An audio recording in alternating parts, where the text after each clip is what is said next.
Can you even afford to eat here? My sister mocked. Then the waiter walked over with a smile. Welcome back, Ms. Dara. Would you like your usual table? My dad nearly spit out his wine. It all started 5 years ago, when I walked away from everything my family expected me to be. They always judged my choices, dismissed my culinary dreams as beneath our family name. Little did they know, tonight, as they gather at Maison, one of the most exclusive restaurants in the city, to celebrate my sister Heather's engagement, they're about to come face to face with just how much has changed. My stomach knots as I straighten my simple black dress. Sometimes, the hardest reservations to make are with your own past. Growing up in Greenwich, Connecticut, being a Mitchell meant something very specific. We weren't just wealthy, we were a legacy. My parents, Margaret and Richard Mitchell, built their identities around status markers, the right address, the right schools, the right professions. Our sprawling colonial home hosted fundraisers where my mother would parade us children around like accessories, her pride directly proportional to how well we fit into her vision of success. The Mitchell children are destined for greatness, she'd tell her friends at garden parties, my father nodding approvingly behind his whiskey tumbler. Heather's already set on Yale Law, and Ethan shows such promise in mathematics, he'll make an excellent investment banker. When guests inevitably turned to me, the middle child, my mother's smile would tighten. Dara has creative inclinations. She'll find her way. What she meant was that I was the family disappointment. While Heather excelled at debate club and Ethan won math competitions, I spent hours in our housekeeper Elena's domain, the kitchen. Elena, a warm-hearted woman from Greece, recognized something in me that my parents couldn't. Genuine passion.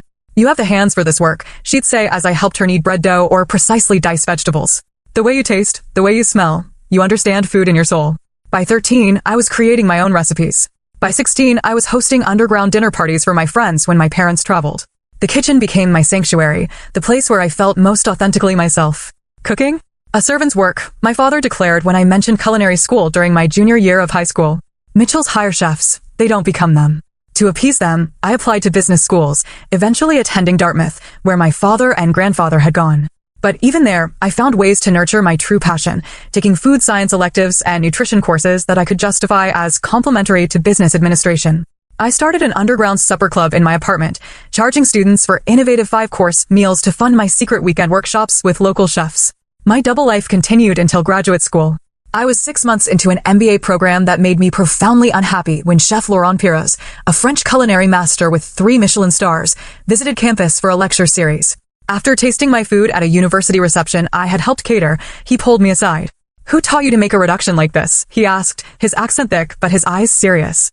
I taught myself, I admitted, from books, videos, experimenting. He handed me his card. You are wasting your talent here. Come to my kitchen in New York. I will make you great. That night changed everything. 2 weeks later, I stood in my parents' immaculate living room, explaining why I was dropping out of my MBA program to attend culinary school. The silence that followed my announcement was deafening. This is absolutely unacceptable, my father finally said, his voice dangerously quiet.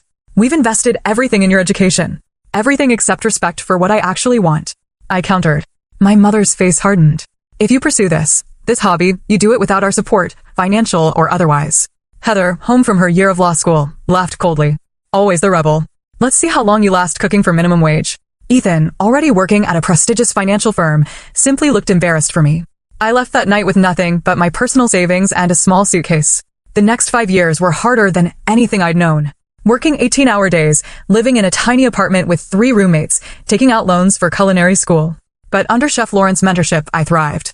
The kitchen's intensity, the discipline, the creativity, it fed something in me that business school never could.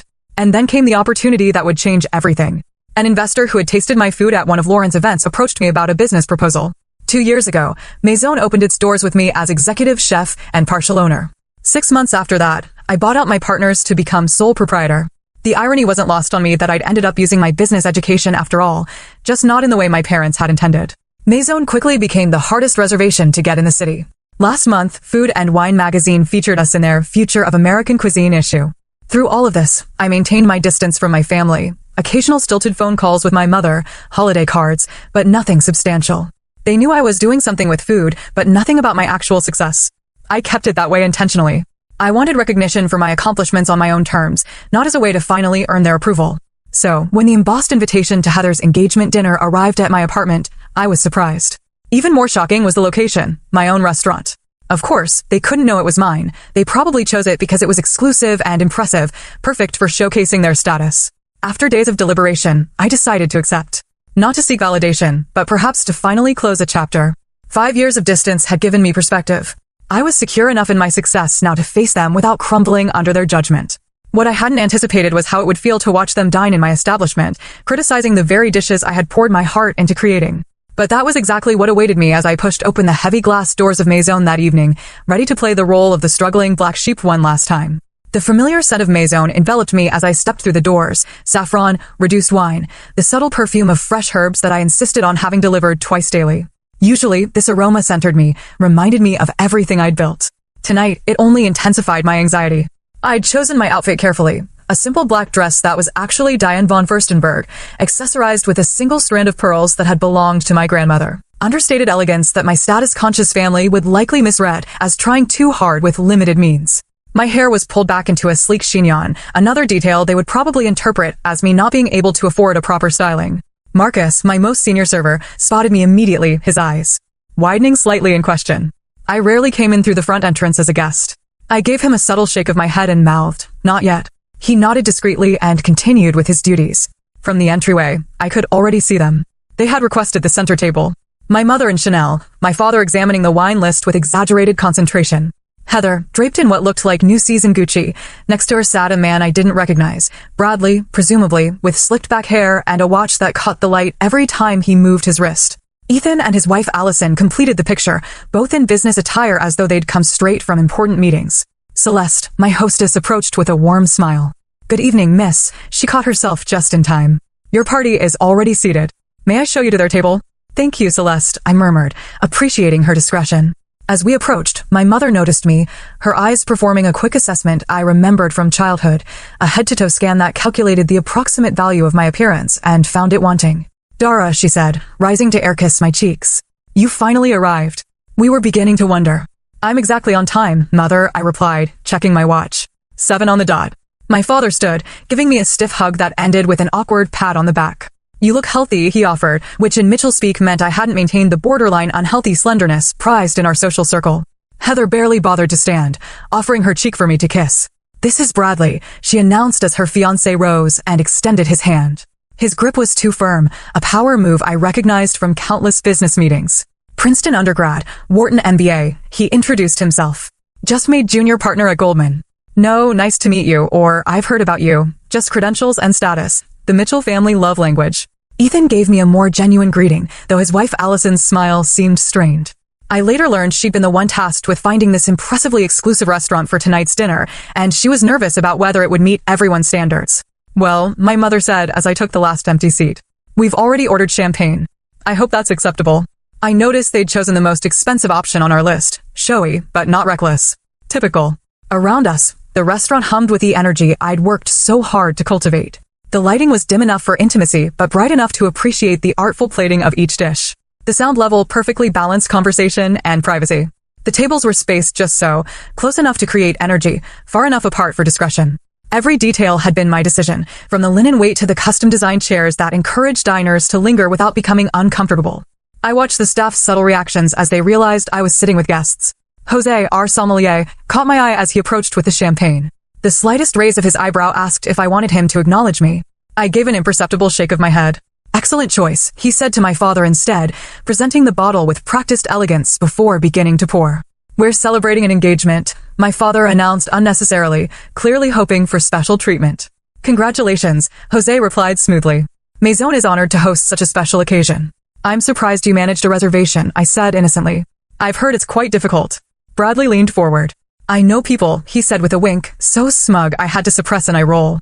"Called in a favor with a client who's friendly with the management." I bit my tongue. The client was likely Craig Winters, one of our regular investors who occasionally requested tables for business associates. I made a mental note to speak with him about Bradley. "Well, aren't you resourceful?" I murmured, raising my champagne flute to Heather and Bradley.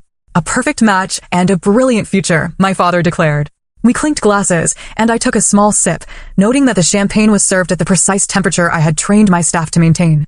So my mother began, setting down her glass and fixing me with her attention. "Tell us what you've been up to these past few years. You've been so mysterious." The table's focus shifted to me, 5 pairs of eyes evaluating, ready to judge. "I've been working in food," I said simply. "Learning, growing. Still with that cooking phase?" Heather sighed as though I'd admitted to a regrettable addiction. I thought surely by now you'd have moved on to something more substantial. Not everyone can handle the corporate path, Ethan added, managing to make his defense sound like criticism. Bradley looked confused. What exactly do you do? Line cook? Catering? Various roles, I answered vaguely. I've worn many hats. Well, we're just glad you're managing to support yourself, my mother said with a fake graciousness I knew so well. Though we've always said our door is open if things get too challenging. I noticed Jessica, one of our most experienced servers, approaching with the amuse-bouche, a bite-sized sphere of compressed watermelon topped with fermented black garlic and a microgreen I had sourced from a specialized urban farm. Compliments of the kitchen, she announced, carefully placing one before each diner. Her eyes met mine briefly, a flash of loyalty, before she slipped back into professional mode. Is this all?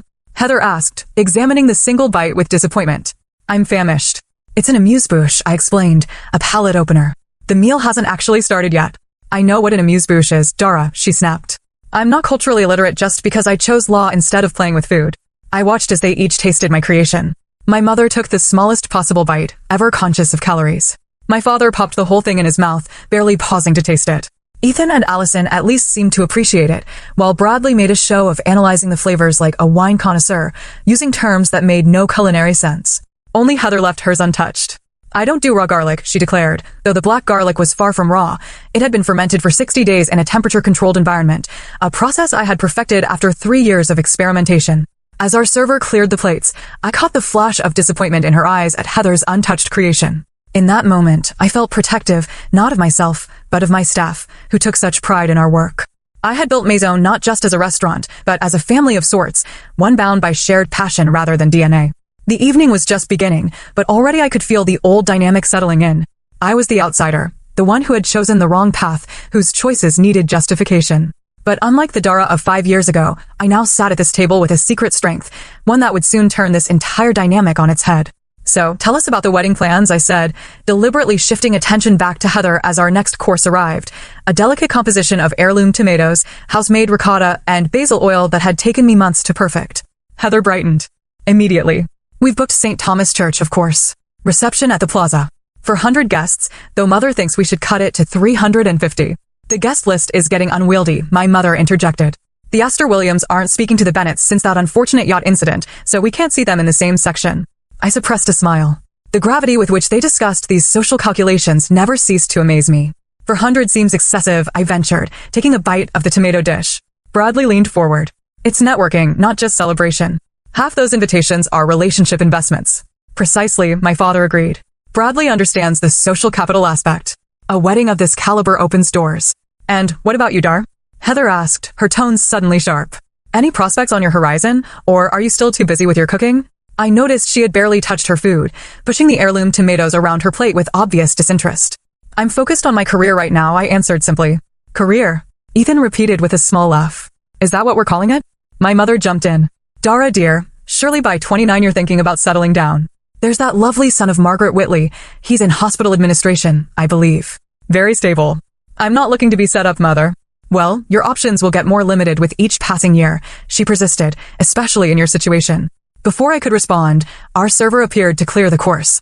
I'd barely registered the taste of my own creation, too tense to properly enjoy it. Is there a problem with the dish?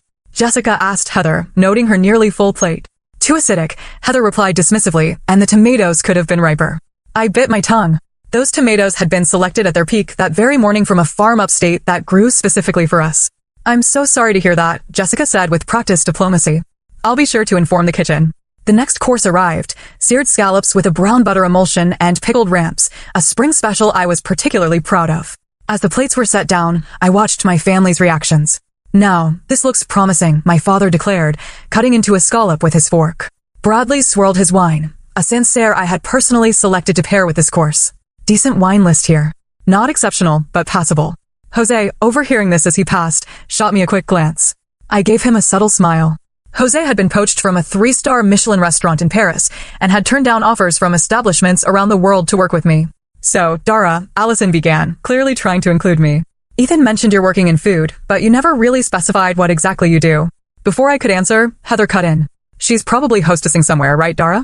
Using that business degree to seat people and hand out menus. Actually, I started no shame in that, my father interrupted. Everyone has to start somewhere, though after 5 years, I would have expected some advancement. I've advanced, I said quietly. Into what? Assistant manager at Applebee's? Heather laughed at her own joke. Heather, Ethan warned, showing a rare moment of defense. What? I'm just being realistic. She chose to abandon her education for this passion project. Actions have consequences. I took a sip of wine, allowing the familiar notes to center me. And how is law treating you, Heather? Still at Henderson and Block. Her expression tightened. I'm between positions at the moment, actually. Taking time to plan the wedding. She was working too many hours, Bradley interjected. I told her my wife doesn't need to kill herself at some firm once we're married. She can do charity work like my mother. I noticed the flash of something. Resentment? Frustration? In Heather's eyes before she smoothed her expression back to placid agreement.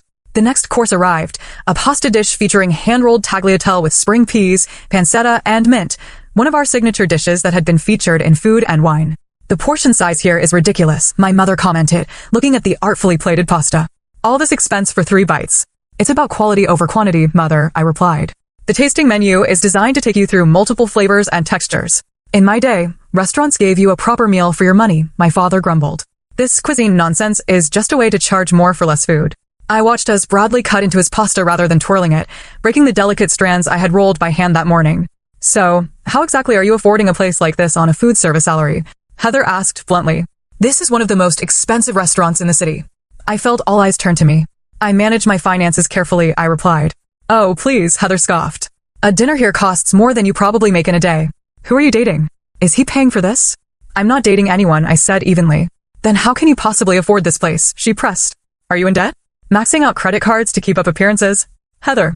Ethan warned again, looking uncomfortable. No. I want to know, she insisted. We all rearranged our schedules for this dinner that she suggested at one of the most exclusive restaurants in the city. Either she's being financially irresponsible or she's not being honest about her situation. The next course arrived, a perfectly cooked duck breast with cherry gastrique and farro. Chef Miranda, who ran the kitchen when I wasn't on the line, had executed it flawlessly. This duck is undercooked, Bradley announced after one bite. I looked at his plate. The duck was a perfect medium rare, exactly as it should be. It's meant to be served that way, I explained. Medium rare is the optimal temperature for duck breast. I prefer my meat well done, he declared, motioning for a server. When Jessica approached, he spoke without looking at her. This is raw. Take it back and cook it properly. I saw the flash of annoyance in Jessica's eyes, quickly masked by professional courtesy. Of course, sir. My apologies. As she took his plate, I caught her eye and gave a slight nod. She would know to have the kitchen prepare a new breast rather than ruining the existing one by overcooking it. Really, Dara, my mother said once Jessica had gone. You still haven't answered Heather's question. How are you affording this dinner? The tension at the table was palpable now. I could feel the familiar tightness in my chest, the same feeling I'd had during countless family dinners growing up, the sense of being cornered, judged, and found wanting before I'd even had a chance to speak. But I wasn't that same insecure young woman anymore. I had built something I was proud of, something that was entirely mine.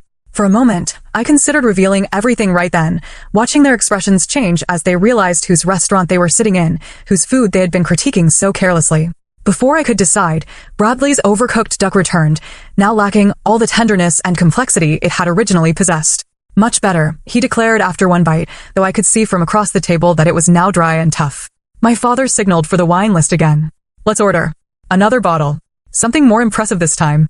As Jose approached with the leather-bound list, my father made a show of examining it, finally pointing to one of our most expensive options, a Bordeaux priced at over $800. This one should be adequate, he declared. I knew that bottle intimately. I had selected it during a trip to France last year, meeting with the vintner personally. It was spectacular, but completely wrong for the current course and the ones to follow. May I suggest something that might pair better with the remaining dishes? I ventured. My father waved me off. I think I know my wines, Dara. Jose caught my eye, silently asking for direction. I gave him a small nod. Let my father have his way. This wasn't the hill to die on. As the evening progressed through the final savory course and into dessert, a deconstructed lemon tart that was one of my personal favorites, the jabs continued. Every dish met with some criticism, every attempt I made to contribute to the conversation somehow twisted into evidence of my failure. By the time coffee was served, I felt emotionally drained. The double burden of enduring my family's condescension while watching them thoughtlessly critique my life's work was becoming unbearable. Then came the moment I'd been both dreading and anticipating, the check. Marcus approached with a black leather folder containing the bill, placing it discreetly in the center of the table. My father reached for it immediately, a reflex of patriarchal duty, but Bradley intercepted.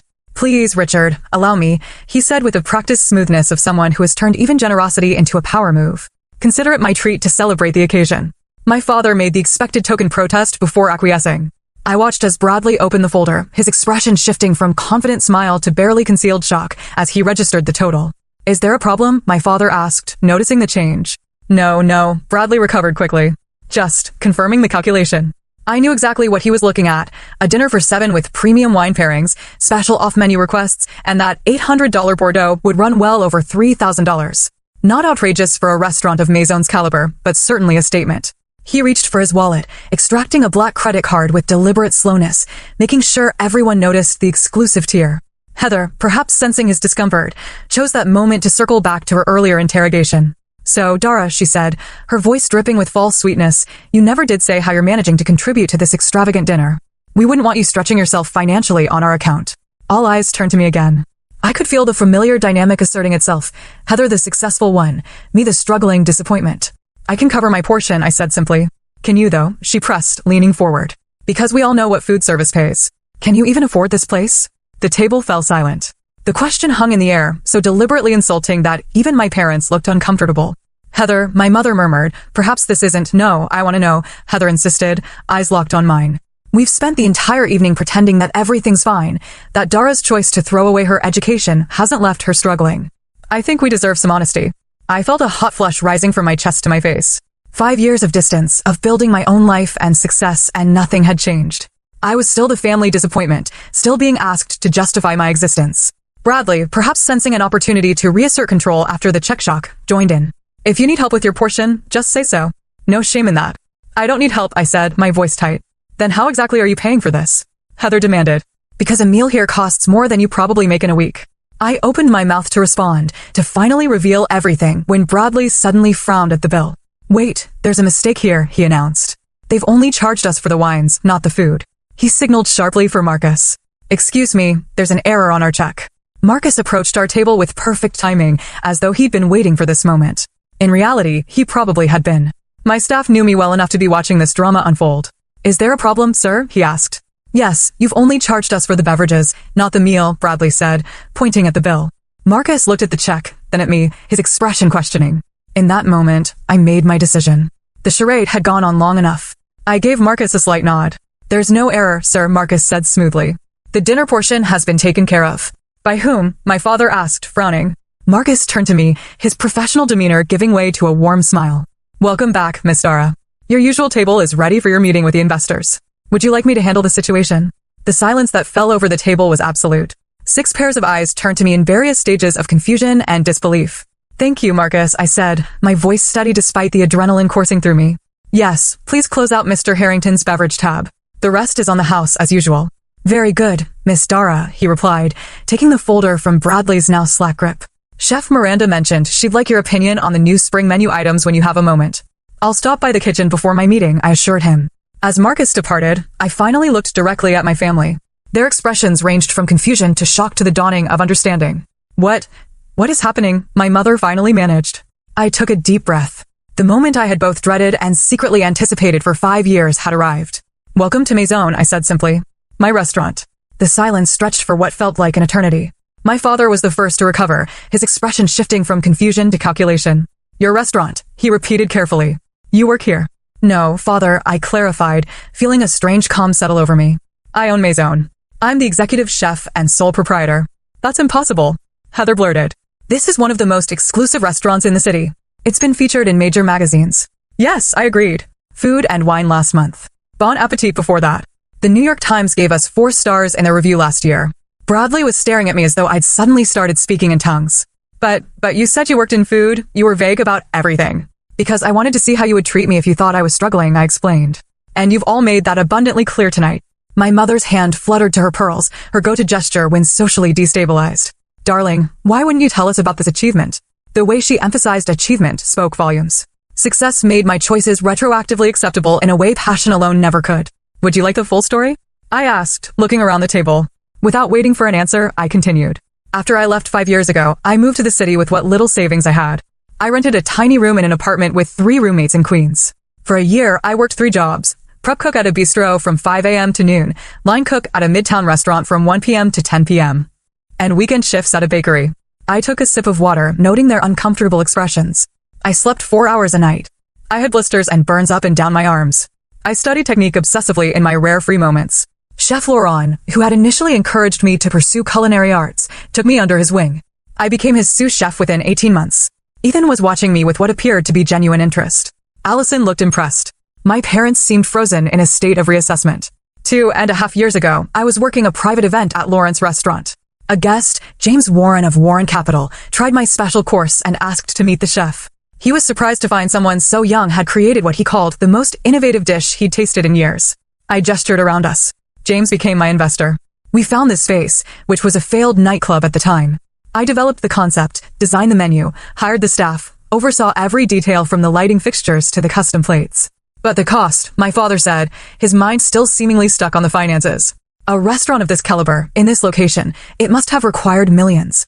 $3,400,000 for the initial investment, I confirmed. James brought in 2 other investors. We opened to immediate acclaim, partly due to Laurent's endorsement and industry connections. 6 months in, we were profitable. 3 months after that, I used the restaurant's success to secure a loan and buy out my investors. I've been sole owner for over a year now.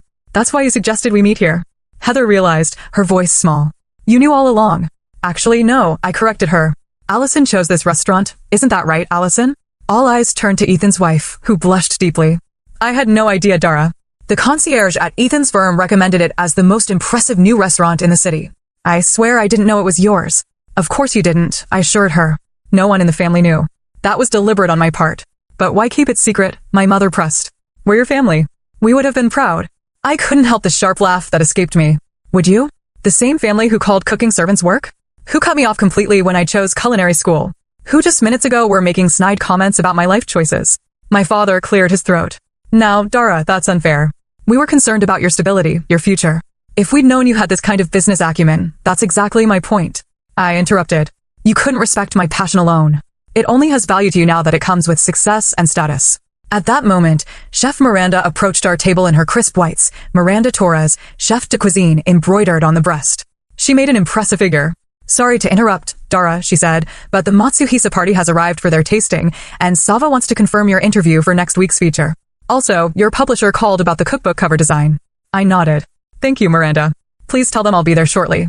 As Miranda departed, I registered the growing amazement on my family's faces. Cookbook. Heather echoed. Coming out this fall with Knopf, I confirmed. 120 recipes with personal stories. Dara, my mother began, her voice taking on the coaxing tone she used when trying to manage a social situation. This is all so impressive. Why didn't you tell us sooner? We could have helped, supported you. The way you supported me when I needed it most? I asked quietly.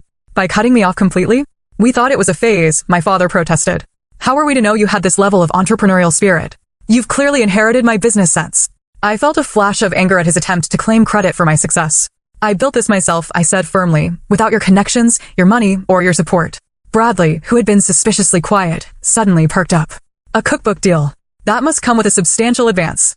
And this place, he gestured around appreciatively, his earlier criticisms forgotten. It must generate significant revenue. Do you have plans for expansion? Perhaps a restaurant group? I have some contacts in hospitality investment who might be interested. I couldn't help but laugh at the transparency of this pivot from condescension to networking opportunity. I'm doing quite well with my current advisors, but thank you, I said. Heather shot him a look of irritation before turning back to me. So, all this time, while I thought you were struggling, you were actually succeeding, building all this? Yes, I said simply. And tonight, she continued, her voice hardening, you let us sit here, criticizing your food, your wine list, your portion sizes, all while knowing it was yours? I wanted to see how you would treat me if you thought I was still the family failure, I explained. And now I know. That seems manipulative, she snapped, but I could see the embarrassment behind her anger. More manipulative than asking how I could afford to eat here, than suggesting I must be in debt or dating someone wealthy to afford a meal at this table? I countered. You weren't concerned about me, Heather. You were enjoying what you thought was your superiority. The restaurant had gradually emptied as we talked, the evening service winding down. Jose approached with a bottle. Your special reserve cognac, Miss Dara, he said, for your investors meeting. And Chef Miranda says the kitchen is ready whenever you are. Thank you, Jose, I replied. Please let Miranda know I'll be there in 10 minutes. As he left, I turned back to my stunned family. I have a business to run, I said, rising from my seat. Thank you for coming this evening. Dara, wait, my mother said quickly. Don't leave like this. We should celebrate your success. Perhaps we could all have brunch this weekend, catch up properly. I looked at her, seeing for the first time not the intimidating figure of my childhood, but simply a woman trying to salvage her pride and position. I'll think about it, I said. But right now, I have investors waiting and a kitchen to oversee. As I turned to leave, Ethan stood up. Dar, he said, his voice quieter than the others. For what it's worth, this is incredible what you've built here. It's remarkable. I'm sorry for not supporting you sooner. Of all the reactions, his felt the most genuine. I gave him a small nod of acknowledgement before walking away from the table where I had just changed the dynamics of my family forever. I had barely made it 10 steps when I heard the click of heels behind me. Turning, I found my mother hurrying to catch up, her perfectly composed facade beginning to crack. Dara, please, she said, lowering her voice. You can't just drop this revelation and walk away. We need to talk about this. I glanced toward the private dining room where my actual investors, a group discussing funding my next restaurant concept, were waiting. I have a meeting, Mother. Postpone it, she insisted. This is family.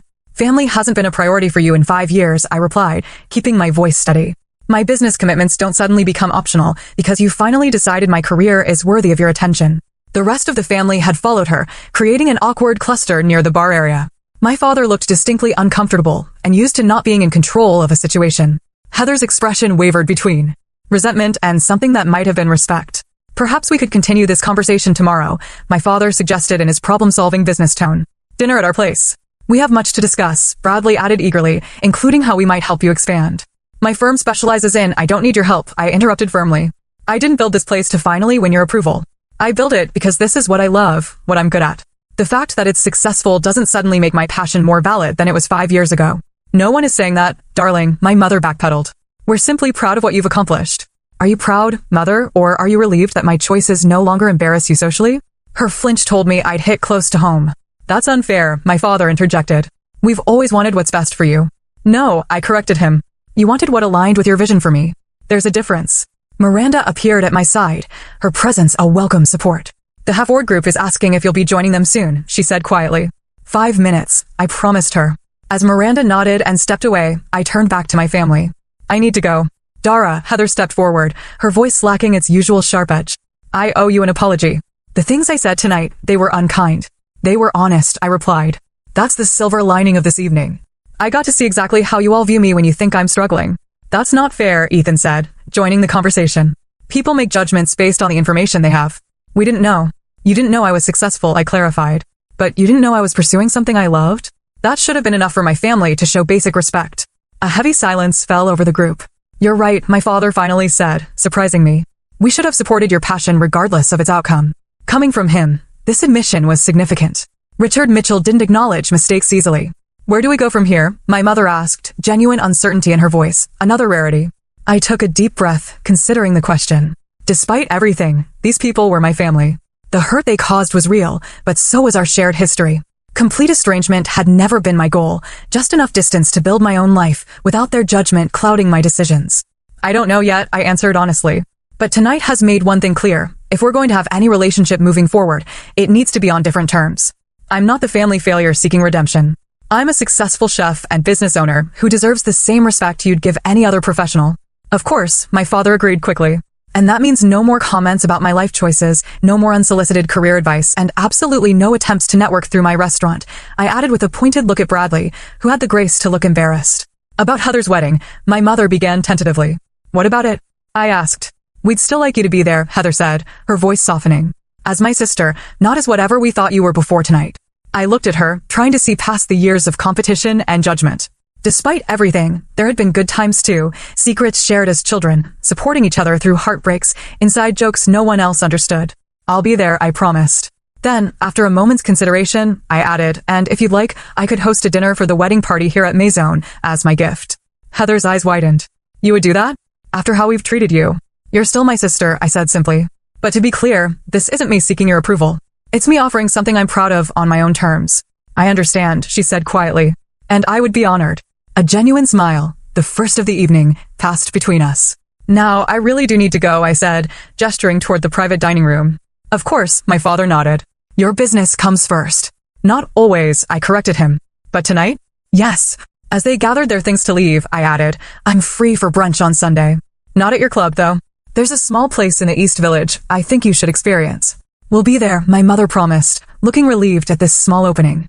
I watched them file out of the restaurant, their perspectives irrevocably changed. As the door closed behind them, I let out a long breath, feeling oddly lighter. Miranda approached again. Everything okay? Getting there, I replied. Family is complicated. Tell me about it, she laughed. My mother still introduces me as her daughter who works at a restaurant, like I'm a teenage waitress at Denny's. I smiled, grateful for her understanding. Let's go talk spring menu. I have some new ideas I'm excited about. As we walked toward the kitchen, my sanctuary, my achievement, my true home, I realized that the most important revelation of the evening wasn't showing my family what I'd built. It was fully recognizing it myself. I had created this success on my own terms, regardless of their approval, and that knowledge was worth more than any validation they could ever offer. 2 weeks passed like a whirlwind. Spring menu planning, meetings with my publisher about the cookbook layout, and preliminary discussions about a potential second location kept me gratefully busy. But thoughts of that family dinner remained, surfacing in quiet moments, demanding reflection. Sunday brunch had gone surprisingly well. I'd taken my family to Alma's, a hole-in-the-wall gem run by a former colleague from my early days working the line. My parents had been visibly uncomfortable with the mismatched chairs and graffiti-decorated walls, but the food, unpretentious yet masterfully executed, had won them over. I never knew simple eggs could taste like this, my father had admitted, mopping up the last of his shakshuka with homemade sourdough. Small steps. Not a complete transformation, but an opening. Now, sitting at my usual table after closing time, I watched the staff complete their final duties. Jessica was counting the register while humming softly. Marcus and Jose were discussing wine pairings for tomorrow's private event. Miranda had left an hour ago after we'd finalized the spring menu revisions. My phone buzzed with a text from Heather. Wedding planning nightmare. Florist just doubled their quote. Any chance you're free for coffee tomorrow? Could use some straight talk from someone who won't just tell me what I want to hear. I smiled slightly at this unexpected request for my opinion. Another small step. I texted back, confirming a time and place. The relationship with my family was evolving into something I couldn't have predicted. Not the unconditional embrace I might have once craved, but something potentially more valuable, a measured respect between adults with different values and paths. My mother had called 3 times in the past 2 weeks, her usual formality softening into genuine questions about my work. My father had sent an article about female chefs breaking barriers in the industry, a silent acknowledgement that he was trying to understand my world. Even Ethan had reached out, asking if he could bring his children to see the kitchen sometime.